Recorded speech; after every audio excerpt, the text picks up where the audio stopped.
নমস্কার। শুরু করছি কবিতা আবৃত্তি।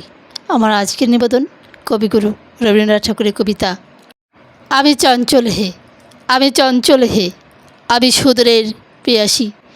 দিন চলে যায়, আমি আর মনে তারই আশা চেয়ে থাকি বাতায়নে। ওগো প্রাণী মনে, আমি যে তাহার পরশ পাবার প্রয়াসী।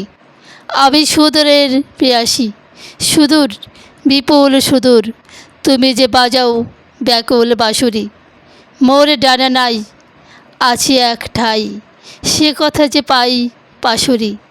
আমি উন্মনা হে, হে সুদূর আমি উদাসী। রৌদ্র মাখানো অলস বেলায়, তোর মরমরে ছায়ার খেলায়, কি মূরতি তব নীলাকাশ সাই, নয়নে ওঠে গো আভাসী। হে সুদূর আমি উদাসী, সুদূর বিপুল সুদূর, তুমি যে বাজাও ব্যাকুল বাঁশুরি। কক্ষে আমার রুদ্ধ দুয়ার, সে কথা যে পাই পাশুরি।